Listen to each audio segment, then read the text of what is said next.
Usap-usapan noong 2013 at sobrang sikat ang taong ito dahil di umano siya ay pinaalis sa isang lugar dahil sa sobrang kagwapuhan. Kilalang modelo, aktor at photographer.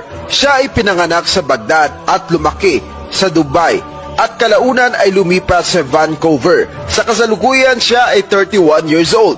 At noong 2013 nga ay laman ng halos lahat ng social media platform ang taong ito dahil sa article na kumalat patungkol sa kanyang kagwapuhan. At nakatulong naman ito para mas lalong dumami ang kanyang followers at umangat ang kanyang karera. Pero ano ba talaga ang katotohanan? Alam naman natin na walang duda na may pagmamalaki naman talaga ang taong ito. Matagal na nanahimik at itinago ang katotohanan patungkol sa article. At ito ay hindi nagsalita at hindi nagbigay ng reaksyon hanggang sa dumating ang taong 2015. Totoo na dinumog nga siya ng mga kababaihan nung siya ay pumunta sa Janria Cultural Festival sa Riyadh noong 2013. Napadpad sa naturang lugar kasama ng kanyang mga kasamahang modelo rin para sa isang promotion. Pero hindi niya inasahang siya ay dumugi ng mga kababaihan roon. Meron kasing isang babae at mga ilan-ilan pa na nakakakilala sa kanya.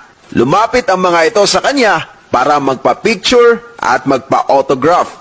Usual na ginagawa kapag merong celebrity somehow na nakikita. Hanggang sa sila ay dumami ng dumami. At ito ay hindi nagustuhan ng regional police. Nagkagulo na kasi sa naturang festival dahil sa pagdumog ng mga babaeng ito sa kanya. Ito ang iniwasan ng mga pulis na mangyari. Kaya nakiusap ang mga pulis sa mga kasamahan pa nitong modelo na sila ay umalis na sa lugar o sa festival dahil natatakot rin sila na baka ma-fall in love ang mga babaeng bisita roon. Maayos naman ang pagpapaalis ng mga pulis sa kanila doon sa festival.